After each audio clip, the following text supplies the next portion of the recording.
Thank you and welcome to the show this morning. The topic this morning is Pearl High School and segregation in education. And we're fortunate to have with us to talk about Pearl High School and segregation in education, Miss LWynn, who is a member of the Tennessee Historical Commission. And of course with Miss Wynn is Miss Epperson, who is not only an alumni of Pearl High School, but she's also connected with a pharmaceutical organization known as Roche. Is that correct, Ms. Epperson? Roche Laboratories. Roche Laboratories, and we believe that we would get that wrong, Ms. Epperson, but nevertheless, I think we're off to a start here. But first of all, Ms. Wynn, let's have you and Ms. Epperson to give us some information about your background and your education and some of the things that were important in your different careers and leading you to where you are today. Let's start with you, Ms. Wynn, and later get the same basic kind of information from Ms. Epperson. I'm a native Nashvilleian. I graduated from Pearl High School in 1966. I attended and graduated from Tennessee State University. I have degrees in history and also public administration. I am a member of the staff of the Tennessee Historical Commission, where I serve as Assistant Director for State Programs. I'm also an adjunct faculty member at Fisk University. Very good. And of course, Ms. Epperson?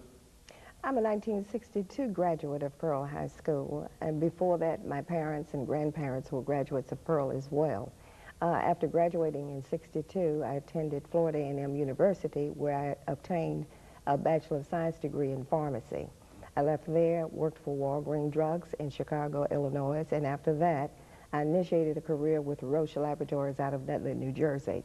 And I've been employed by them for 20 years as a pharmaceutical representative, and my responsibilities are calling on physicians, hospitals, and clinics in the Nashville area. Very good. You know, I think, Ms. Wynn, what we have here dealing with Pearl High School and segregation in education, the belief on the part of many people that such institutions as Pearl High School and some of the other high schools stretched throughout the southern parts of the United States especially, were entities that were somehow separated from everything else. And what we'd like to do today is to have you to talk about Pearl High School within the framework of segregation in education during the time. And let's talk about it from that perspective, and then have Ms. Epperson to give us some information about Pearl itself. Let's talk about Pearl High School and segregation in education. Okay, let's go back to the beginning of what I call Pearl School. Pearl actually began in 1883 as an elementary school.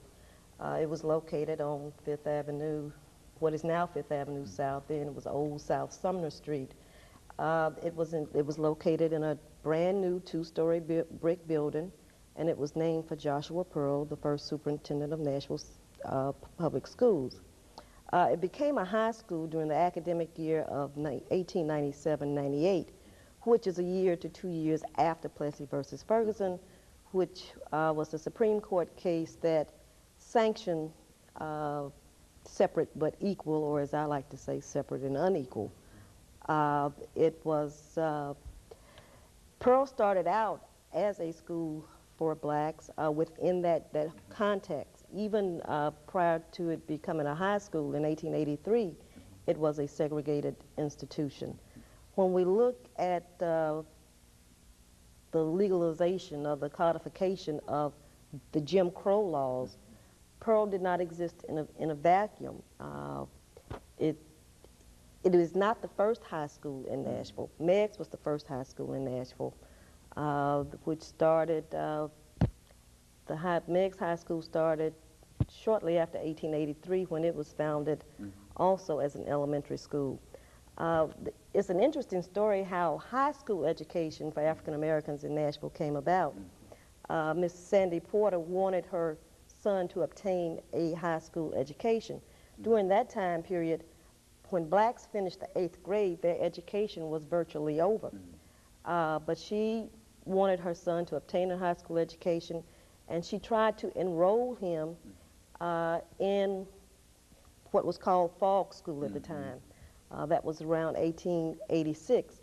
Now, it's interesting because the city council, through the leadership of James Napier, had established a resolution to give blacks a high school education in 1884.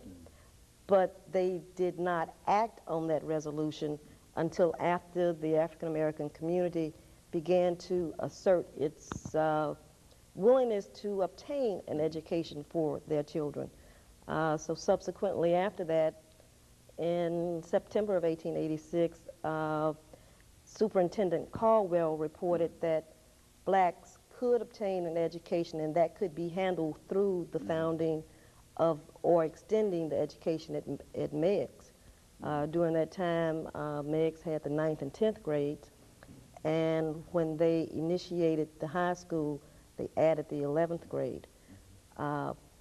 Pearl, throughout its history, within the confines of segregation, has been an illustrious school. It's been one of the leaders on the educational landscape, not only in Nashville, but also throughout the nation.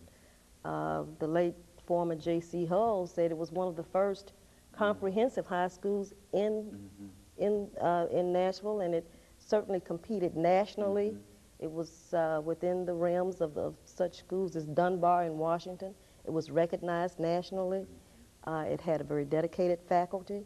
The students that came out are represented in many various fields: ministry, music, religion, law, business, education, you name it. The graduates of Pearl High School are there. Well, I would imagine, Ms. Epperson, it would be safe to say that, in a real sense, Pearl might have represented about the closest thing in Nashville that African Americans had in terms of having access to an education that was beyond the elementary education during that time. Would that be a safe assessment in terms of the influence that it would have? Yes. Now, what about your Pearl High School experiences, Ms. Epperson? Certainly, we don't go back to the 1890s, but in terms of just but in terms of just being an alumnus, an alumni of Pearl High School, what are your experiences? Well, I think Ms. Wynn will agree that the school was the nucleus of a threefold organization within the community. You had the church, the home, and the school. Attending the school was also representative of seeing the same people in church and in the neighborhoods as well. So it was a family-oriented thing. You were encouraged to do your very best, and if you didn't, you know, somebody knew. I remember entering the school, and Mr. Hull, J.C. Hull, was standing in the foyer, and I knew I was grown. You know, I passed by, and he said, "Young lady, are you a Ditterick?" And I stopped. I said, "Yes." "How do you know?" He said, "I know your whole family. Be careful." It was that kind of atmosphere. You know, you were respectful of your peers, of the instructors there. They did everything they could to encourage you to pursue whatever area you were interested in. The science department was very strong. So was the history department, the English department. The whole school was very strong. Now, when you talk in terms of people who graduated from Pearl over the many, many years, who are some of the folks that you can talk about who have made contributions to American society, or whatever, however you wish to evaluate that? Some of the, I guess we're looking for some of the important Pearl alumnus during the period. I can think of several from my era, I would say. We have a minister from our class. Let me see if I can get it all right. Lois Ann Pogue is her maiden name. Lois Ann Pogue received a doctorate degree in communication and in the ministry in the same year from Howard University. She was the first female delegate for her convention. It was held in Florida several years ago, and she is the pastor of her own church in the Chicago area. We also have a semi-pro golfer who makes many of the circuits, and I can't think of his name offhand. I don't think it's important necessarily that we have people who were in the spotlight as it is that people... Here, Ms. Epperson, as we take our first commercial break, and we'll be back with you following this commercial break. Yep.